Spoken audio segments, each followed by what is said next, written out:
आप उतने क्लीन नहीं हो जितना आप सोचते हो। लेकिन मैं यहाँ जज करने नहीं आई हूँ। पिछले 6 महीनों से मैं 30 से भी ज्यादा अलग-अलग हाइजीन हैक्स ट्राई कर रही थी। इनमें से ज्यादातर हैक्स का कोई खास फायदा नहीं हुआ, तो मैंने जो काम नहीं कर रहे थे उन्हें हटा दिया और सिर्फ 6 ऐसे हैक्स पर आ गई जो सच में फर्क डालते हैं।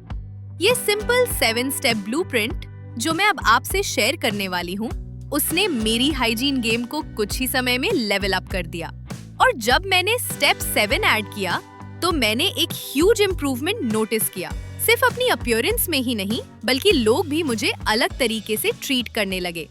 लेकिन सबसे पहले चलिए बेसिक से शुरू करते हैं। आप में से ज्यादातर को ये पता ही नहीं चलता कि आपके बालों से स्मेल आ रही है, क्योंकि वो अजीब सी बदबू असल में आपके स्कैल्प से आती है। सारे ऑयल्स, लीव इन कंडीशनर्स और हीट प्रोटेक्टेंट्स हमारे स्कैल्प पर जमा हो जाते हैं और लिटरली वहाँ कई दिनों तक पड़े रहते हैं। आपको शायद स्मेल ना आए, लेकिन ट्रस्ट मी, बाकी सबको आती है और कोई आपको ये कहने नहीं वाला, हे, तुम्हारे स्कैल्प से लेफ्ट ओवर फ्राइज जैसी स्मेल आ रही है। तो हाँ, ये चीज आपकी रिस्पॉन्सिबिलिटी है। आपको ये सीखना होगा कि स्कैल्प को प्रॉपर्ली क्लैरिफाई कैसे करें, क्योंकि चाहे टिप कितनी भी अच्छी हो, अगर वो आपके स्कैल्प टाइप के हिसाब से नहीं है, तो वो काम नहीं करेगी। तो चलिए पहले ये पता करते हैं कि आपका स्कैल्प टाइप क्या है। इन काम अगर आप 1 हफ्ते तक बिना हेयर ऑयली हुए रह सकते हो, तो बहुत पॉसिबल है कि आपका स्कैल्प ड्राई है। उस केस में आपको स्कैल्प क्लैरिफाई करना चाहिए शावर से पहले ऑयल मसाज करके। इससे स्कैल्प का ग्रीस और गंक निकल जाएगा बिना उसके नेचुरल ऑयल्स को हटाए, क्योंकि ऑयल को डिसॉल्व करता है। मैं पर्सनली कोकोनट ऑयल यूज करती हूँ, लेकिन आप होजोबा या आलमंड ऑयल भी यूज कर सकते हो। अगर आपके बाल 2 दिन में ही ग्रीसी हो जाते हैं, तो शायद आपका स्कैल्प ऑयली है। आपके लिए बेस्ट है कि आप हफ्ते में 1 बार एप्पल साइडर विनेगर रिंस से अपने बालों को क्लैरिफाई करें। 2 से 4 टेबलस्पून्स एप्पल साइडर विनेगर को 1 कप पानी में मिक्स करें। इसे शावर के एंड में अपने स्कैल्प पर डालें और लगभग 5 मिनट तक ऐसे ही रहने दें। फिर रिंस कर लें। अपने स्कैल्प के हिसाब से रेशियो एडजस्ट करें, लेकिन ज्यादा मत करना। आप स्कैल्प को क्लैरिफाई कर रहे हो, पिकल नहीं। अगर आपके बाल ना ज्यादा ऑयली लगते हैं ना ज्यादा ड्राई, तो मोस्ट लाइकली आपका स्कैल्प नॉर्मल है। एक सल्फेट फ्री माइल्ड शैम्पू और कभी-कभी क्लैरिफाइंग शैम्पू इस्तेमाल करना इनफ है।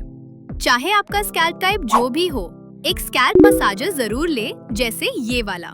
इससे सही तरीके से अंदर तक साफी होती है। जब भी मैं इसे यूज करना भूल जाती हूँ, मुझे साफी का फील ही नहीं आता। लेकिन अगर आपको लगता है कि सिर्फ शावर रूटीन काफी है, सिस, आपको झूठ बोला गया है। अगर आपके बाल अब भी टूटे हुए और फ्रिजी लगते हैं, इवन जब आप ढेर सारे हेयर केयर टिप्स फॉलो कर रहे हो, तो शायद आपको अपने हेयर ब्रश की तरफ देखना चाहिए। लेट्स बी ऑनेस्ट, आखिरी बार आपने अपना हेयर ब्रश कब साफ किया था? सिर्फ बाल निकालना काउंट नहीं होता बाय द वे। वो ब्रश ऑयल्स, प्रोडक्ट बिल्डअप और डर्ट होल्ड करके रखता है, और फिर आप वो सब दोबारा अपने बालों में ब्रश करते हो। यम। मैं अपना ब्रश ऐसे क्लीन करती हूँ। 1. सबसे पहले मैं ब्रश क्लीनर से उसमें फंसे हुए बाल और डस्ट निकालती हूँ।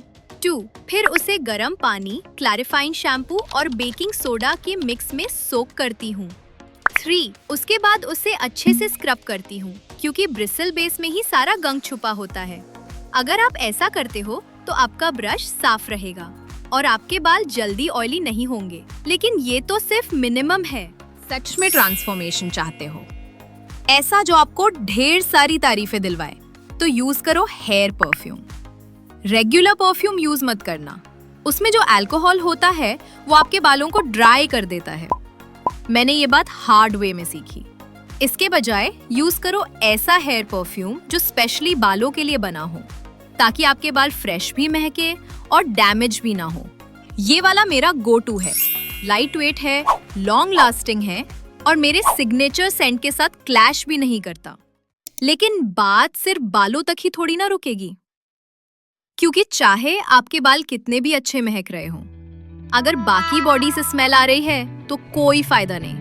आप शायद कभी कभी बैड स्मेल्स करेंगे करते हो और आपको पता भी नहीं चलता, क्योंकि आप अपनी ही बॉडी ओडर के इतने ज्यादा एसेट हो चुके होते हो। अब ये सुनो, ये थोड़ा वाइल्ड है।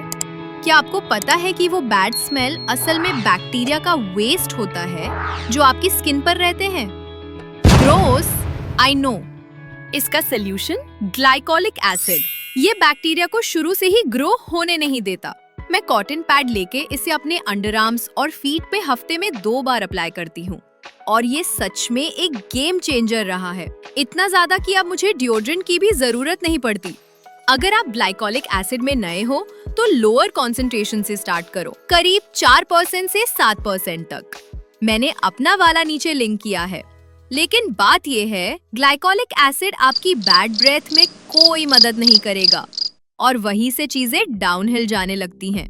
मतलब सोचो, आप किसी से बात कर रहे हो और उनके दिमाग में बस एक ही थॉट चल रहा हो, प्लीज अपना मुंह बंद करो। आइडियल सिचुएशन तो नहीं है, राइट? बैड ब्रेथ सबसे फास्ट तरीका है एक सॉलिड 10 से सीधे लाउजी 2 बनने का, और फिर भी बहुत लोग इसे इग्नोर कर देते हैं, जबकि इसे फिक्स करना बहुत इजी है।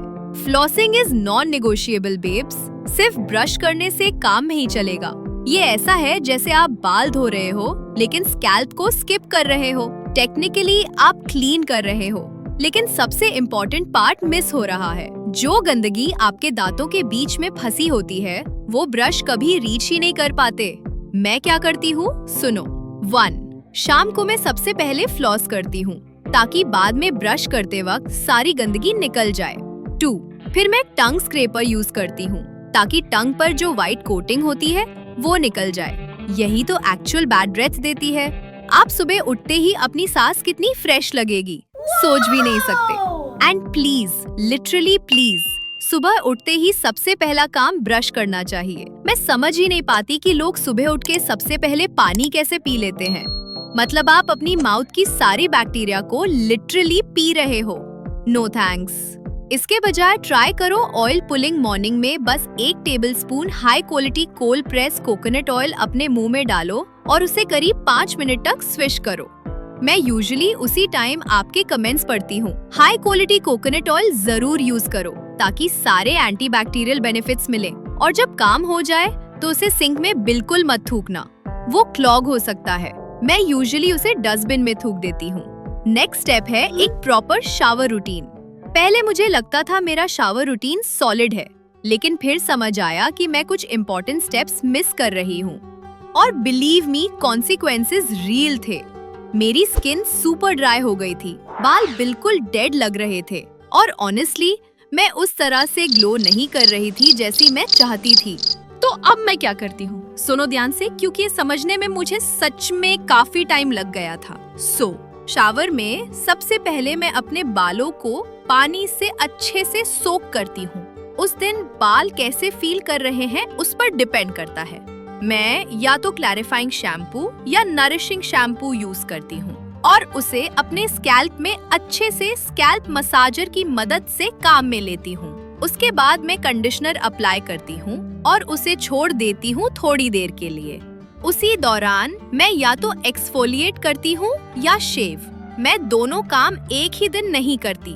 एक्सफोलिएशन वाले दिन मैं अपना मोरक्कन केसा यूज करती हूँ। बेसिकली वो ट्रेडिशनल स्टीम बाथ्स में यूज होने वाला एक्सफोलिएटिंग ग्लव होता है।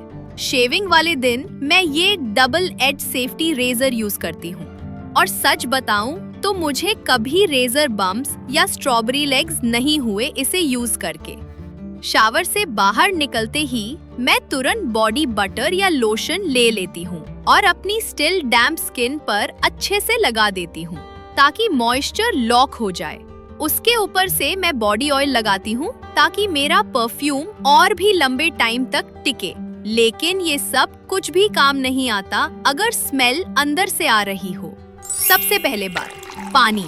सीरियसली मैं आपको बता ही नहीं सकती कि पानी पीना आपकी ओवरऑल ब्यूटी और हेल्थ के लिए कितना जरूरी है। जितना ज्यादा आप पानी पियोगे उतना कम चांसेस होंगे कि किसी भी तरह की स्मेल क्रीप करके बाहर आए।